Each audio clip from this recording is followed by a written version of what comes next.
Well, you've come to the end. Last lecture. I can tell from things that you've said both the evening you were reporting on your work and last night at that wonderful gathering how much this has meant to you, the 7 weeks, the 8 weeks. I congratulate you for having made your way through it. This, as I said, is the last session. And in the sequence of comments that I've had for you over the week, this is pulling together at the end where one might go at this stage, how to think about moving from the current enormously deteriorated relationship to something that's better, something more constructive, something that's appropriate to the international environment and the challenges that are raised. I start by focusing on, in terms of my analysis, what the prerequisites are for moving forward, following the path that I've been arguing for, that some of you I know share. The first thing I would say, if we're going to make any kind of progress, both sides, both the Russian side and the US side, is going to have to suspend judgment, suspend the narratives they're telling themselves about the other side, and entertain the possibility that the impression that we have of Putin's Russia and its foreign policy, and that they have of American administrations and US foreign policy, is set aside in order to think about alternative paths. The second thing I would say is the assumptions that lie behind the analysis that I've shared with you this week, and that I see as in much of your analysis. That is, the assumptions that underlie it, though we were not specific about that. We didn't describe it in detail. It may be that what, in my case, are simply wrong. That is, the broader explanation, the more broadly shared explanation, that the problem for the United States in dealing with Russia is in the nature of Russia under Putin, and that's driven internally by the requirements of the regime. Russian behavior is not caused or primarily influenced by interaction with the outside world, including the United States. It is in the nature of the regime. And therefore, if that's the case, much of what I was talking about, or you were talking about, that is, where would you like the relationship to be 8 or 10 years from now, and what kind of an interlocutor would you like Russia to be, is simply impractical, because the assumption is you can't get to that. Russia is the way it is for reasons of its internal character, not because of its involvement with and interaction with the outside world. It's possible that that's accurate. I have no way of disproving that.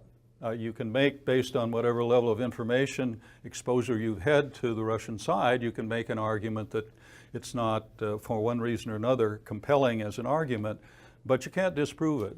So that leads to the second prerequisite. I would argue that since the United States and the West in general, with our European allies, are basically in a position of strength in terms of any fundamental challenge Russia can raise for the outside world, test it. Test it. That would be the justification for following the course that I've been laying out and will be more detailed about today. The third prerequisite or premise is that none of what I have in mind, I assume many of you, is going to work if it isn't reciprocal.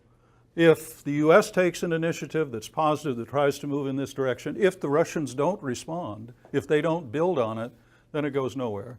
And similarly, anything that the Russians would propose, if the West isn't willing to engage, even run the risk of cooperation, is the way I put it, say in the case of Syria, where we've not been willing to risk cooperation for fear of the negative consequences of doing it. The fourth is something that I gather you've been talking about. I heard Anna refer to it the night you were making your presentations, and that is the need to introduce empathy, or reintroduce it. On both sides. Empathy is not the same thing as sympathy. It doesn't mean that you take the other side's position or that you believe the other side's position is accurate. You simply try to put yourself in the other side's shoes or understand it. I'll tell you a story. 2 years ago, not the last Valdai meeting in Sochi in 2016, but in the Sochi meeting in October of 2015, the last session of that, Putin always comes and gives a speech. And in that Valdai conference, I was asked to chair that session with Putin. So after he delivers his speech, I made my own comment to him. We're sitting in these white stuffed chairs, and he's where Taylor is, and I am where I am. And I started by saying the following. I said, Mr. President, I said, yesterday we had a very interesting panel on the role of diplomacy in contemporary international politics. And I thought Richard Burt, who was on that panel, made a very good point. Richard Burt, former ambassador to Germany for the U.S., former chief negotiator in the SALT negotiations, assistant secretary within the State Department, primarily within Republican administrations, smart man. He had said that for successful diplomacy, and he put it in terms of statecraft, he said 5 things are necessary. The first of them is creativity. The second is courage. And he went on with a couple more, but the one I was interested in was the last one. I said it was empathy. If you're going to be successful in diplomacy, you have to be capable of empathy. And Burt finished by saying, and the problem today in U.S.-Russia relations is what he called a deficit of empathy. I said, I'm still looking at Putin, I said, but there's a further problem. Even if you are willing to put yourself in the other side's shoes, you have to be accurate in some assessment of what those shoes are. And I said, I think that's where a major problem is today. I said, I think the stories that each side is telling itself about the other side are warped, inaccurate, and counterproductive. I said, on the Russian side, I never referred to him personally, though I believe this is where he is. I said, on the Russian side, the perception is the United States is not only following a wrong-headed foreign policy, but a malevolent foreign policy, a conscious strategy that was evident in the Iraq War in 2003 and extends through Libya into Syria and now into Ukraine, which is regime change, and it doesn't stop until it strikes Russia itself. I said, I think that's wrong. I said, you can criticize the Obama administration for many things, and I would criticize for much of its policy in the Middle East, but not that. That misunderstands the motivation for U.S. foreign policy. I said on the U.S. side, it's a little more complicated. I said within the administration, my view is that the problem is they believe that is how the Russian side sees the problem, but they believe the Russian position is incorrigible. There's nothing they can do to affect it. And therefore, there's going to be very little business that the United States can do with Russia in these circumstances. I said, I don't agree with that entirely. I understand why that's the position. And I had come to believe that was the position. I think it was a settled position by January, February of 2015 when I spoke to folks in the White House and in the State Department. They had reached that conclusion. But I said the more serious problem is broadly within the Congress and within the media. And that is what I've already alluded to, the notion that the problem doesn't arise out of Russia's interaction with the outside world, Ukraine, whatever it is, with the United States. It is, in terms of the requirements of the regime, internally driven. It can't afford to have democracy approaching its borders, and therefore the Ukrainian action. It needs an external enemy in order to maintain its power position, and hence the anti-Americanism in foreign policy.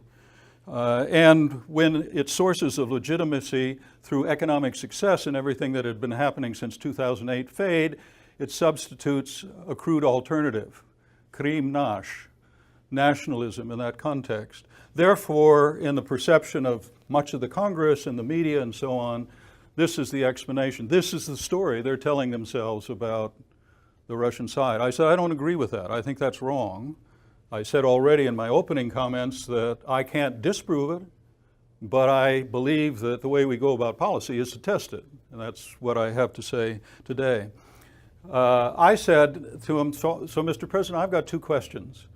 I said, first of all, is this a misapprehension? Is this a mischaracterization on the Russian side? And secondly, I said, If it is accurate, then what you were calling for in your speech, he'd just given a 20-minute speech in which he'd begun talking about renewed cooperation on nuclear weapons and in a couple of other areas. I said that kind of cooperation is impossible if this is the underlying circumstance. So what do you think of that? His response was interesting. His response was, he first started by saying, "Vy opitný člověk," and I knew there would then be an odnaka, and I knew I wouldn't like what came afterwards. That was predictable. He then said, what do you mean, his basic comment was, what do you mean by democracy creeping toward our borders? He said, the only thing creeping toward our borders is NATO. What kind of democracy is that? That was all he said. That was the extent of his answer. Afterwards, people, the group at Valdai is normally about 250, 300 people from various parts of the world, came up to me and said, what'd you make of that? They had their own opinions, obviously. I said, I don't think he begged the question. I don't think he was ducking the question. I said, I don't think he thinks in those terms. He doesn't think this is a false story he's telling himself. That tells you how deep the problem is. That tells you how difficult it'll be to do empathy, which is one of my preconditions here. So I'm not trying to give you, I'm not trying to sell you a bill of goods in terms of something that's going to be very difficult, as though it's not as difficult as it will be. But it does require some things that we haven't really, simple things that we really haven't embraced. There is that old saying, I think many of you know it, and that is, God gave us 2 ears and 1 mouth for a reason. That is to listen. And we're not doing a lot of listening at this point. I was saying to Mike and to Dulce last night that my daughter is a psychotherapist, and early in her career did a lot of counseling for dysfunctional marriages. And the technique that I think many do use in that context is to force the one spouse to listen to the other spouse and then repeat verbatim what the other spouse has said. And it's virtually impossible in those environments for that spouse to repeat it, not merely verbatim, but at all. And part of the process is teaching them to learn how to listen to the other side.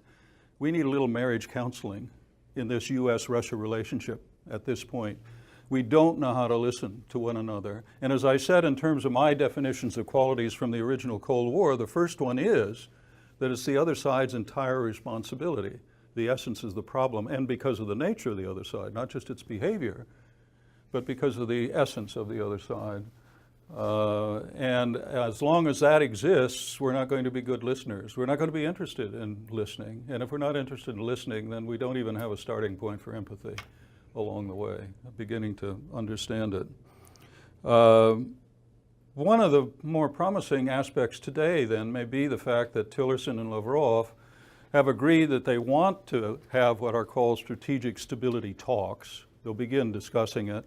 I don't think either side, particularly the US side, knows what that agenda should be. I don't think they know how to go about strategic stability talks, but presumably in some fashion, it's going to touch on a range of areas where each side feels its security is implicated, whether it's regional instability, a Syrian crisis, or whether it is aspects of arms control and military developments or whatever. I don't know how they'll put them together. But the fact that they are even talking about having strategic stability talks that will be headed by the first Deputy Foreign Minister, Sergei Ryabkov, on the Russian side, and by Tom Shannon, the Undersecretary, on the US side, I think that's encouraging, but it's going to be difficult. Second point today, on the way to discussing how you put together the long term with the short term, how you do strategic vision, intermediate objectives, and then deal with the immediate problems that we have of Ukraine, Syria, INF, and the like. The agenda. As I said yesterday, I don't think we're going to make it very far. We're not going to do better than we did in the original post-Cold War period unless we understand that at the very root of the problem is mistrust. The mistrust begins with the legacy of the Cold War, which was far more powerful than either side believed. Back in the Clinton administration and the Yeltsin days, I think the general perception was that we had turned the last page of that chapter and it was over. The effects of the Cold War were now supplanted by what would be this new relationship between Russia, independent Russia, and the United States. But that legacy most manifest in terms of ongoing Russian attitudes toward NATO, and therefore the question of NATO enlargement, U.S. foreign policy, when the U.S. takes a lead in doing this or that, were still powerful. And as I said, they were then overlaid with new sources, new stimulus to mistrust, so that the stuff that was left over from the Cold War was there. Then you added to it the way in which the Russian side interpreted what the United States and the others in the coalition of willing were doing in 1999 in the Kosovo War. Became further reinforcement, a new layer of mistrust, and you got it in each subsequent thing. The same thing was true on the U.S. side. It began a little later, but it became very powerful by the time you went over the cliff into what I call this new Cold War in the context of Ukrainian crisis. The mistrust that underlies the interpretation of what the other side has done and why it has done it is a direct problem. And unless you recognize that on both sides and you begin to think about ways in which you can approach it, you're not going to make progress. I don't care even if you do agree that you want to try to build on a ceasefire in southwestern Syria by extending so-called zones of freedom, or what are we calling them? The Russians call it de-escalation zones, and we have safe zones. Safe zones is what the U.S. side calls it. Even if you do that kind of thing, if you haven't dealt with this underlying problem, I think you're going to continually find yourself, you'll find that progress jeopardized. The second point I would make about agenda, and I admit to you that not everybody will agree with this, and certainly maybe not everyone in this room, but I do believe that at this stage, that until the two sides are in some fashion able to address this question of Russian interference in the U.S. election, very little is going to be possible in any other area. You may be able to do some of the stuff that Tillerson and Lavrov are talking about, but you're not going to go very far, and it'll be very fragile and subject to reversal until we are able to address that in some fashion. I said to you the other day, I think we have to be very thoughtful about the way that agenda would be framed. I don't think we can deal with a broad set of issues and elements of Russian interference in the last election, but I think there is a red line. And as I've said, that red line is interfering with the way in which voting is done and counted in this country in a way that would delegitimize an election. Even if you're trying to use social media or Sputnik or RT or bots or other things, fake news, in order to influence an election against Hillary, you'll simply be competing with the alt-right and Alex Jones and Breitbart and a lot of others who are trying to influence the election by shaping attitudes toward Hillary Clinton or the next candidate. I'm not sure that you can make a lot of progress, even if you try to deal with it diplomatically, not the way the Congress is, by slapping on a whole set of new sanctions. That's going to be counterproductive. That's not going to produce a Russian readiness not to do this kind of thing in the future. But I think through diplomacy, if you negotiate it quietly, and if you ask me where's the leverage on this issue, because one of you was commenting on I think Hannah, were you the one that talked about the way your group had discussed this business on elections, and you thought, and your position was that we probably can't really get very far with it? I would argue that the leverage is not sanctions. The Russians are not going to.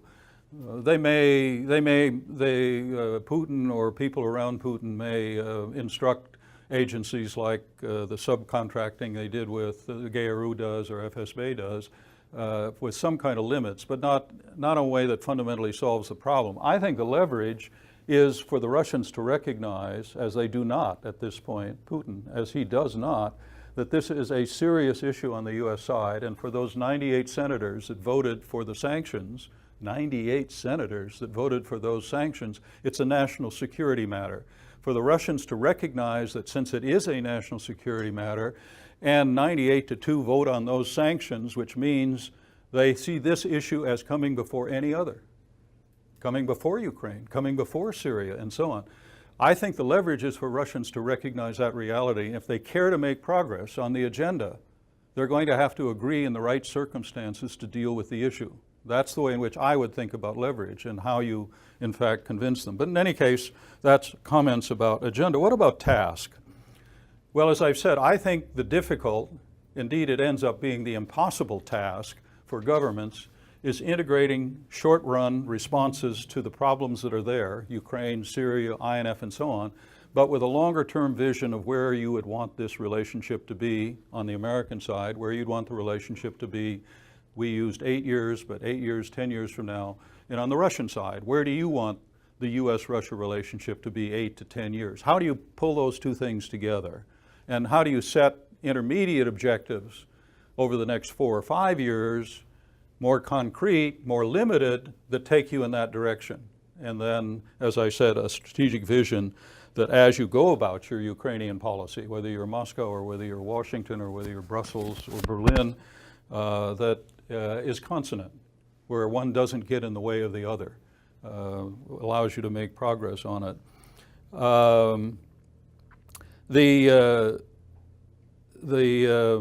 In terms of the task, integrating short run with long run, then as I said yesterday, as you were doing your own thinking on this score, I would start with strategic vision. That's not normally the way in which this kind of thing gets done in government. Governments aren't capable of doing what I've just described, I believe. Policy planning staffs don't do it. Even if you begin to try to develop a longer-term vision, you normally start with your definition of the problem today and how you're dealing with it, and then you extrapolate from that where you would want to go. You build your strategy based on what you're doing currently. In the spring of 2014, when I was talking to people in the administration as the Ukrainian crisis was unfolding, what I was told several times in different departments, Commerce, State, Treasury, over in the White House, that this was April, so it's about a month into the Ukrainian crisis after the separatist struggle heats up in April. You get the referendum, the annexation in March, but the separatist struggle grows in April. And what they were saying to me at that point is, we know that our response up to this point has been essentially tactical. That was the first set of sanctions. They'd be followed by the second set of sanctions, what the Europeans were doing along the way. And we need to begin, this was their phrase, we need to begin thinking about the long game. And they told me at that point that we're beginning a policy review. And that policy review was different from other policy reviews. Normally that's instructed from the White House, from the top, National Security Advisor, President, and such. In this case, it was being generated from below. But in any case, it was a policy review, and presumably it was to take the long view. By the way, that policy review went on for the next 2 years, and only toward the end of the Obama administration was it completed. And I haven't seen the whole policy review, but when I talk to people about it, it is essentially what I described. That is, they have developed a more strategic approach to the problem of Russia, as manifest in the case of Ukraine, but it's basically an extension of what was the tactical approach from the very beginning. It's simply a more elaborate extension or underwriting of that original strategy. It's nothing that looks like what you would have started with if you began by saying, where do we want this relationship to be, and how does Ukraine, 10 years from now, how does the Ukraine thing fit into it? So as I've said, I realize that developing a strategic vision as part of this business of integrating short run with long run is not easy. Indeed, I think it actually becomes literally impossible. Well, then what to do, how to do it. Beginning with the strategic vision, what I would do in thinking my way through the problem is to say that my strategic vision is going to be driven by the stakes that I see in the relationship. And you remember when I was discussing this, I spoke about 6 very large stakes that we're not focusing on as we focus on very narrow, near-term issues that become the stakes in the present circumstance. So I would let those 6 categories that I laid out for you, remember them as being the challenges of a multipolar nuclear world, what has happened to the project of European security and reinforcing or improving European security, the issue of managing instability in the Eurasian core, 4th, the rise of China and the rise of other powers, particularly China, the problem of global governance, which is in disrepair, and finally the issue of the new hydrocarbon frontier, the Arctic. Those were my 6 areas of very major issues where I argue the US-Russia partnership is critical, notwithstanding the discrepancy in material power, notwithstanding the fact that Russia is 1/12 the economy, size of the US economy, notwithstanding the fact that Russian military spending is 1/10 US military spending. It is the way in which Russia, primarily because of location, and in the case of nuclear weapons, the fact that they have the other half of 92% of the nuclear warheads is significant in dealing with what I see as 6 critical dimensions of the 21st century world that's going to determine how stable, how unsettled it is. Now, then, how would you go about actually thinking about it? The first thing I would say, from a sort of an analytical, tactical point of view, before going into the first of these, the nuclear, is that what you'd be doing in terms of your exercise yesterday is, first of all, hoping that your strategic vision, the Russian strategic vision, what kind of an interlocutor, what kind of a foreign policy actor does the United States want Russia to be 8 years from now? And in turn, what kind of an actor in foreign policy actor, does Russia want the United States to be 8 years from now? You would hope that there would be, the way we finished the conversation yesterday, complementarities. And you would then, where there are complementarities, you try to work on it. For example, when I laid out that list, I'd meant to send Noah that list because I read off a whole series of things for you faster than I think was easily followed. So if you're interested in it, I'll just give you that list. Carrie, you said you had been taking notes, and Noah can pass it on to you. But I made that, in that last part of the conversation of this business of complementarities, one of the points that I made is that you would want Russia, in dealing with its neighbors, largely the former Soviet republics, the former Soviet Union, the republics in it, now independent states, you would want that Russia to be, toward its neighbors, practicing or pursuing a strategy that we in international relations call reassurance, rather than coercion.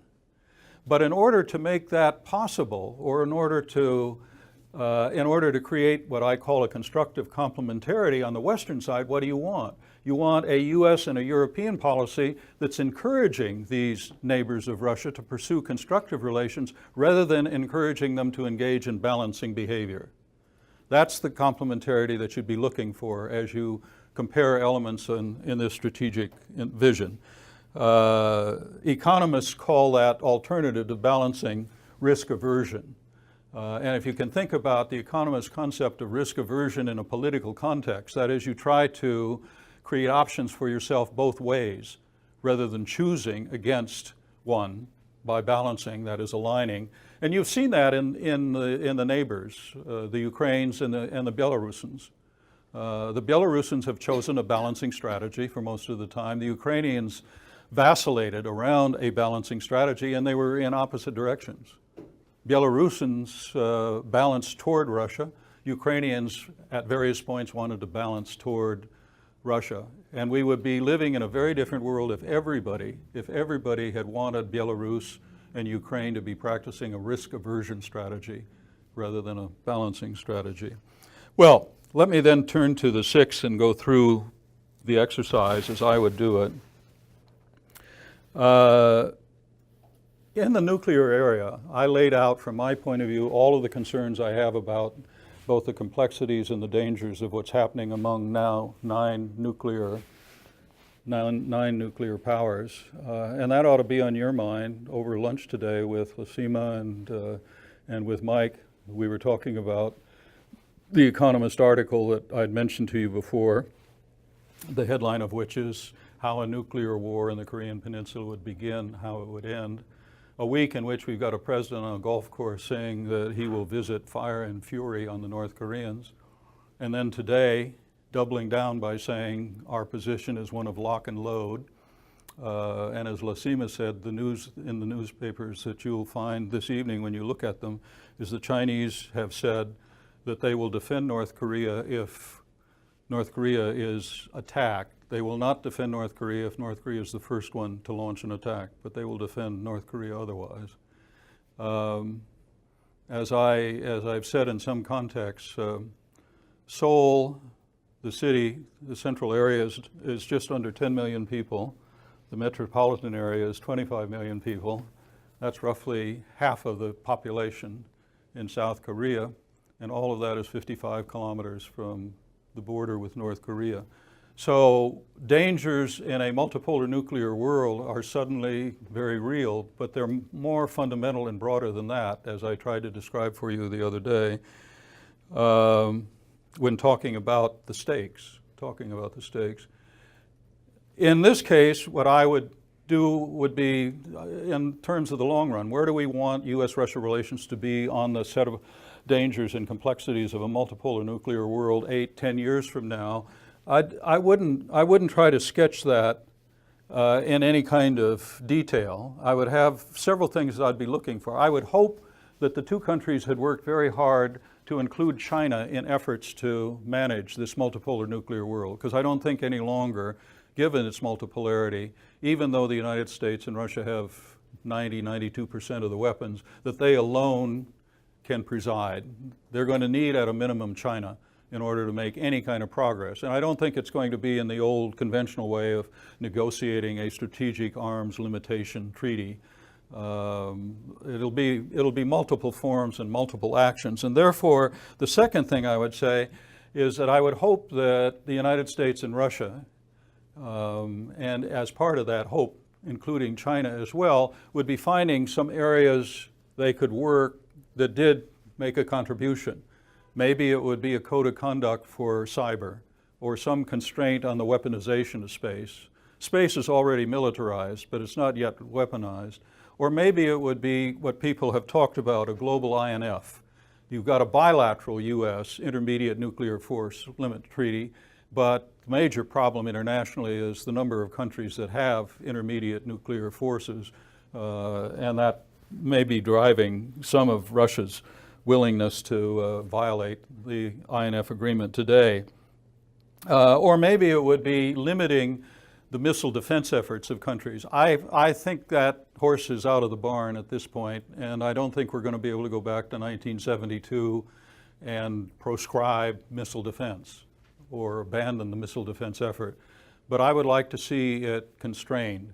So at least the major powers are not deeply engaged in creating thick systems that really do pose a problem for the nuclear deterrent of the other country, whether it's the United States and Russia or China or India and Pakistan. What part of that or what else, I don't know. I would just hope that 10 years from now, 8 years from now, the United States and Russia, and one hopes China, were working that problem, trying to find some way forward in dealing with the many complexities of this multipolar nuclear world. In the short run, over the next 3 or 4 or 5 years, I would hope that it would include the following: that we figured out some way to save and prolong the INF Treaty. Right now, the pressures, as the House went through deliberation for the Defense Appropriation Act that has now been sent over to the Senate, there were moves to first of all, to impose as a part of the Defense Appropriation Act on the administration that if Russia were not, by the testimony or certification of the administration, back in compliance with the IMF within 15 months, the United States would withdraw from the treaty. That didn't survive, but what did survive was appropriation for the United States to begin developing a ground-launched cruise missile by which we would be violating the INF Treaty, but we would be countering at some level what the Russians are doing. The second thing is I would hope that by then we will know, and along the way we will begin assuring ourselves that come 2021, when the New START agreement expires, that we are going to take advantage of the possibility of renewing it for 5 years. Again, in terms of actions within the House of Representatives, there was an effort to deny funding that would be necessary were the United States to extend New START. That, in part, also caught up in the INF retaliation for the seeming violation of INF. But I would hope that now, and certainly by 4 or 5 years from now, by 2021, that we have agreed that we're going to renew that treaty. The Russians have indicated they would like to do so. The Americans are the ones at this point that are raising questions about it. Third, I would hope the strategic stability talks have occurred and that in some fashion they are beginning to collect themselves and figure out how to conduct them. Again, I don't have precise details of what would be in those talks, but I would hope that they in some fashion are advancing as an intermediate objective. And fourth and finally, I would hope that we have by, say, 2021 or 2022, that we have begun follow-on negotiations for New START, that we are beginning to think about the next steps in bilateral U.S.-Russian strategic arms talks. When you put together the negative picture at the moment, parenthetically, when you put together the negative picture, since we got New START in 2010, for the first time since 1969, when we began the first SALT negotiations, for the first time throughout that history, Bill, we are in a period of time where we have no follow-on negotiations. Every other period after we had an agreement, we went immediately into negotiation what comes next. Since 2010, we haven't done that. I would hope that within this intermediate period, we were making some progress in that direction. Second big issue, European security and what's happening. As I said before, we were in the process of transforming the European security picture.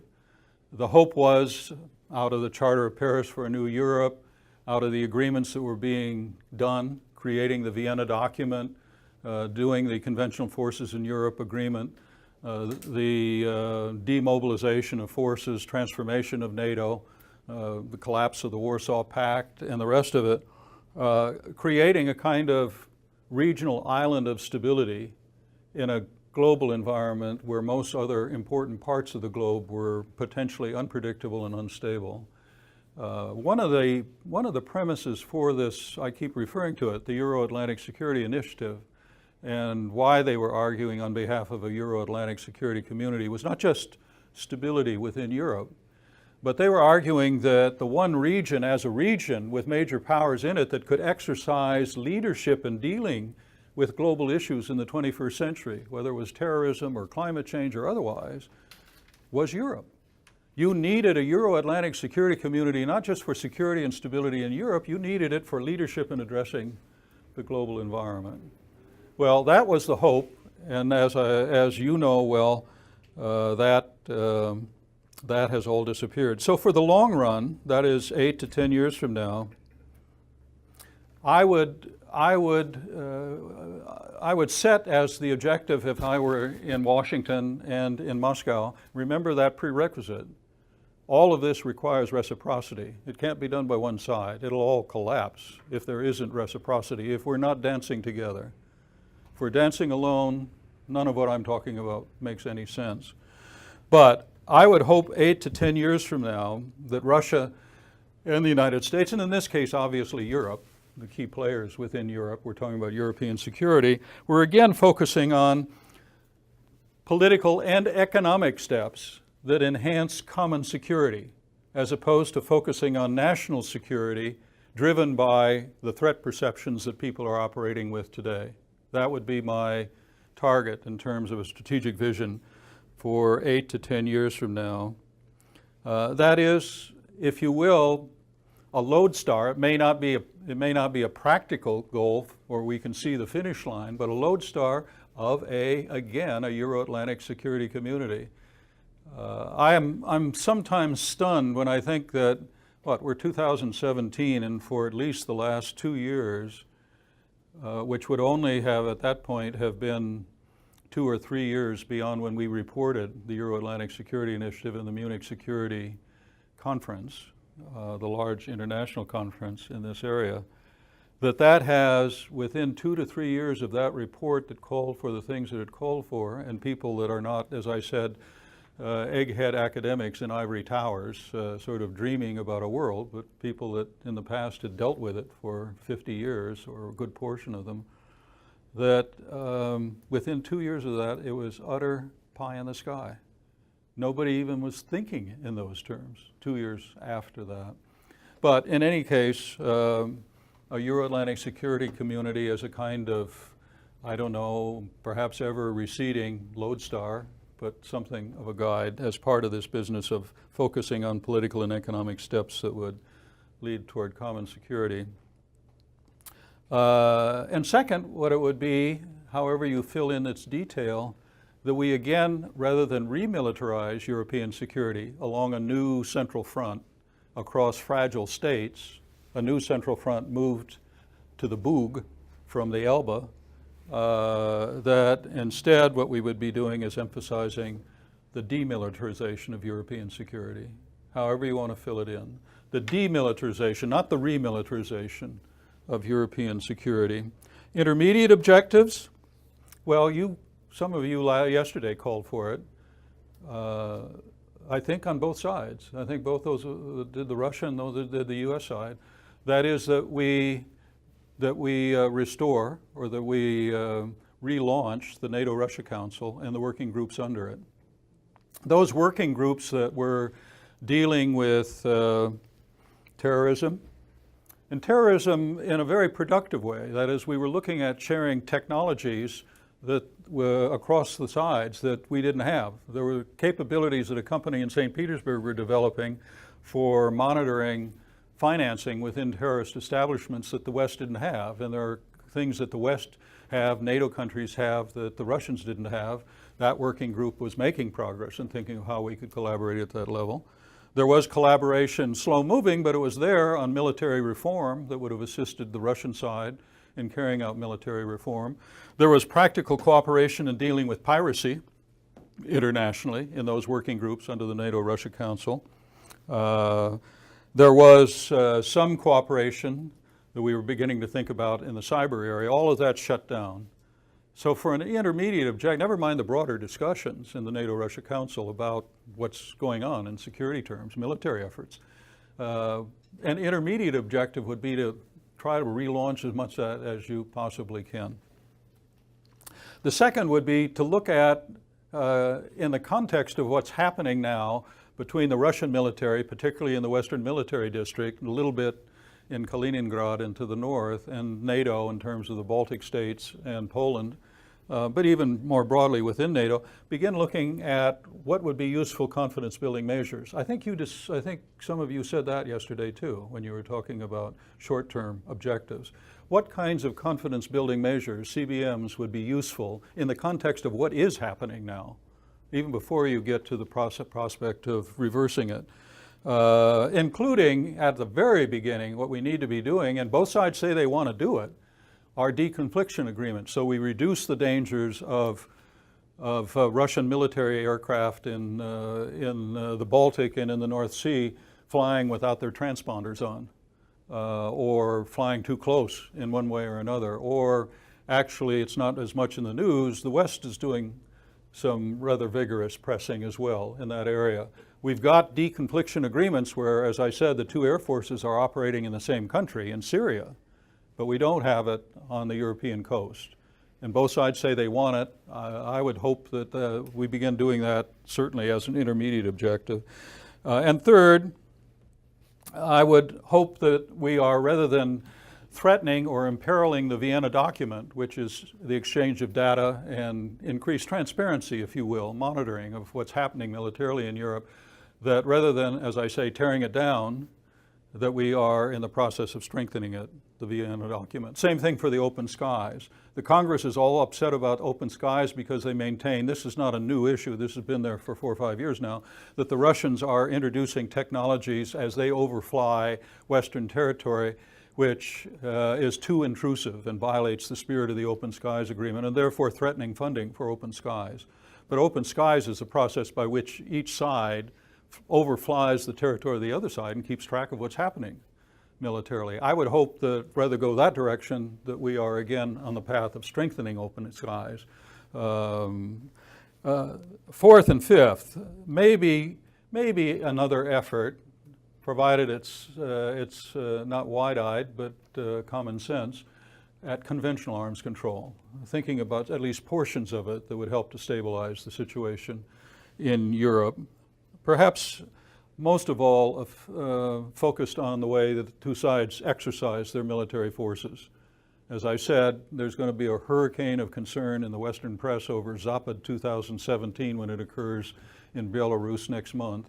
But that's only the tip of the iceberg. The way both sides are running exercises, I think, could be regulated in a way, or we could reach agreements on how that gets done that's helpful rather than potentially destabilizing.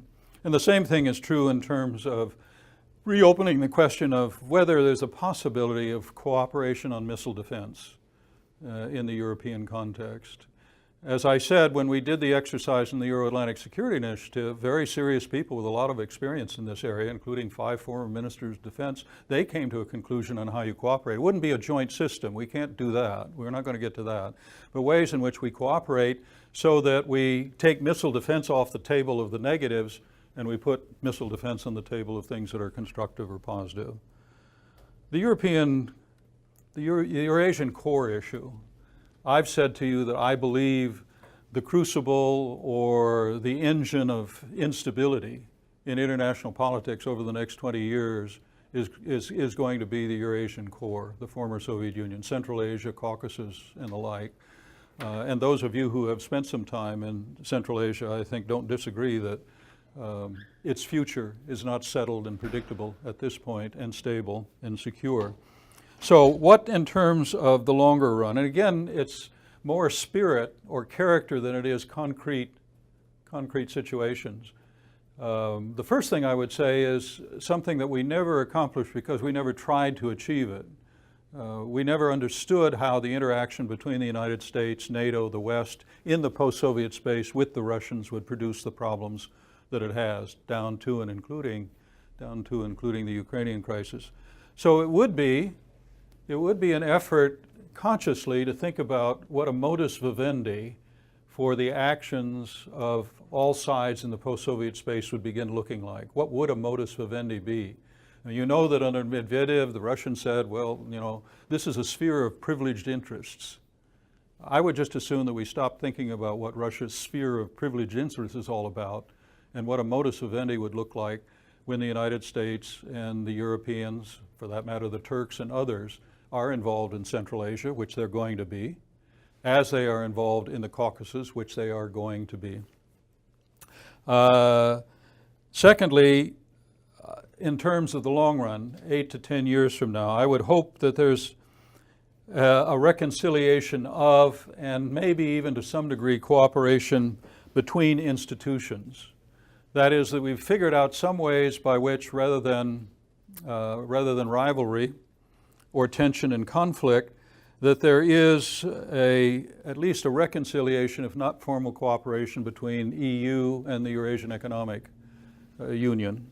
That is the Russian project for economic integration in the former Soviet space.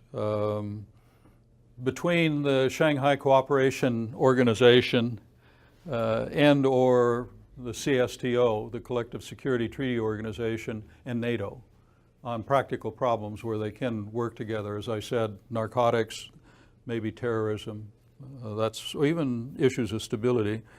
And that's the last thing for the longer run on the Eurasian core business.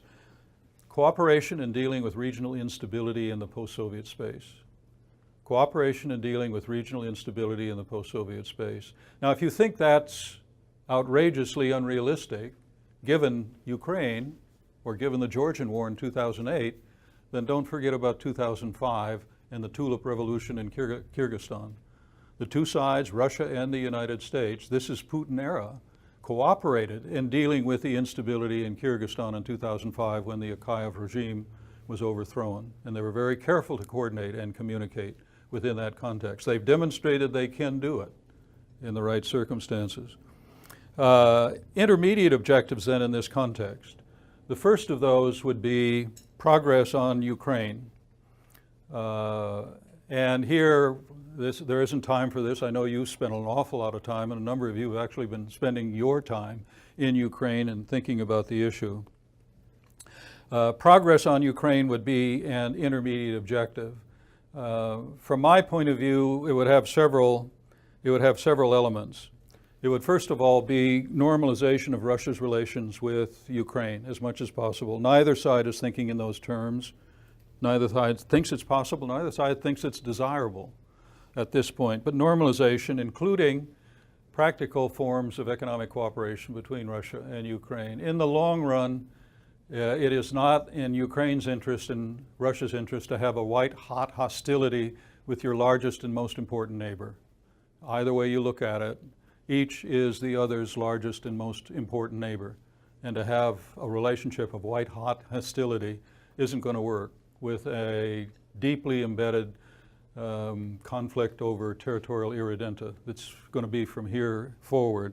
That doesn't mean necessarily that normalization will be built around the full implementation of Minsk II, but it's going to have to be some kind of progress that leads to a constructive result out of normalization.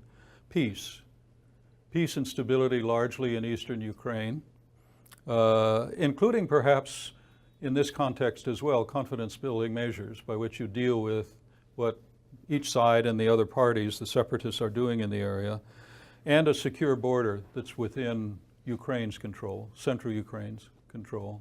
That is what I think you need to move to in some fashion. A lot of that's imprecise, and this isn't the time to go into the detail. Second, something that you did, the group said, one of the groups said yesterday, that is normalization of the Russian-Georgian relationship, normalization of that relationship. Again, what will go into doing that, both in terms of Abkhazia and South Ossetia and the economics of the relationship, energy and the rest of it is detail that I won't take the time to go into. And third and finally, a renewed effort to make progress on one or more of the protracted conflicts. And again, if you despair, if you're wringing your hands, if you assume, given all the efforts up to this point on Transnistria, Merkel's efforts, Putin and Medvedev's efforts on Transnistria a couple of years ago, where people thought that was a situation ripe for progress and then no real progress, then I'll give you the counterexample, Cyprus. Cyprus was a protracted conflict, and we made progress on that, not by completely solving the original issue, but by finding a way in which to unpack it and create something that eased the protracted conflict nature of it. Fourth, the issue of China. And here I'll be brief. In fact, I won't even go through the rest because we're getting close to the end. With China, the rise of China, the US-Russia relationship, 8 to 10 years from now, what I would hope we could have, I think this is a little more implausible. I have less confidence of this given the way everything is going, but I think it's nonetheless what one would shoot for. It's what I would call trilateralism as cooperation among the three in dealing with the great issues, climate change, stability and security in Northeast Asia, Korea being at the core of that, but other issues as well, rather than a triangle understood as strategic competition. And that's right now, that's not an equilateral triangle. That's an isosceles triangle in which the Chinese are in the catbird seat in that triangular relationship. But one way or another, the risk is that it will continue to be, in fact, deepen as a triangle that is shaped by and that generates strategic competition rather than a cooperative relationship among the three that deal with the major issues, not the least of which the one I started with. That is a very complicated multipolar nuclear world, but with a lot of other issues along the way. And I reminded you that the last thing that Zbigniew Brzezinski wrote before he died was to call for cooperation among what he said were the world's three most important military powers, the United States, Russia, and China. And he's not alone. On the Russian side, Sergei Karaganov, has been making a similar argument. If you look at the last pieces that he has done, I asked you to read one. If you read the Karaganov piece, you know how he ends it. In this area, it is parallel to what Brzezinski was arguing. It would be trilateralism as cooperation rather than triangle as strategic competition in order, as I said, to address Northeast Asian security. Territorial disputes. One would hope that the United States and Russia, in the context of East Asia's territorial disputes, would be acting more as honest brokers in that context. That isn't going to be easy, but as honest brokers rather than as troublemakers, or only in terms of self-regarding behavior and how they play the issue between Japan and China, or between China and the Southeast Asian states. Third, the reconciliation of international economic institutions. That's now a questionable issue since the Trump administration says it has abandoned the Trans-Pacific Partnership. But when we were moving toward the Trans-Pacific Partnership, not only were the Chinese and the Russians shut out, but the Chinese were creating an alternative set of institutions. ASEAN 6, their own concept of trading regime within East Asia. And we don't want to go in that direction. We want to go in a way in which what we're doing in terms of international economic institutions and what is this critical region economically in the global economic system, where we are looking for ways by which we can cooperate in the institutions that we're creating in that area. And that also, finally, in terms of trilateralism as cooperation, incorporates the arms control regime as well. Intermediate, I would argue for, and one hopes pretty soon, quickly, not 5 years down the road, but this week, next week, more effective cooperation in dealing with the problem of DPRK, that is North Korea. That cooperation is not working as well as it should at this point. U.S., you know what Trump is saying every day, we're going to punish you if you don't get tougher with the North Koreans, and we'll do it in the trade area. I'm not quite sure that this is the way I would do U.S. diplomacy, but if you get tough with the North Koreans, then I will forget about my grievances against you in the trade realm.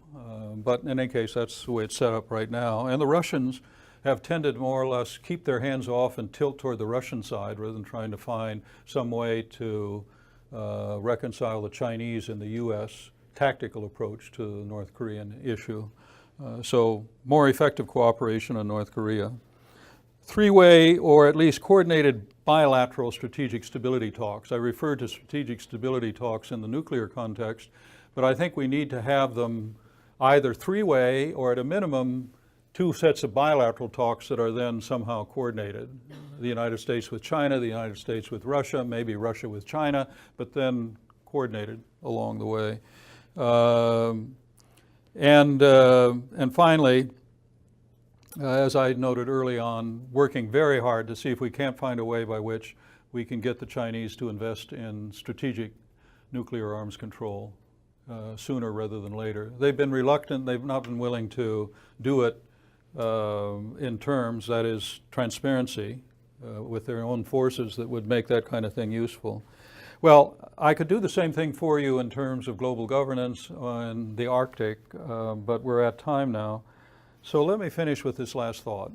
In a way, it builds on what Hannah said yesterday. You people went through that exercise. As you went through it, after you looked at what you'd done, you came up very pessimistic because you didn't see much chance that any of that could happen anytime soon. And I said, you're not alone. I said, that is the attitude in Moscow, that is the attitude in Washington, that is the attitude in Berlin, everywhere right now. We're not going to be able to, and there are good reasons for it.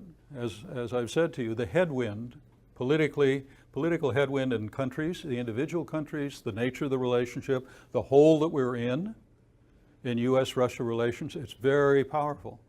And it's very hard to get people in any context, whether it's the U.S. Congress or the Russian political elite or people around Putin or within the policy-making community in the United States or within the expert community to even entertain what I've been talking about today.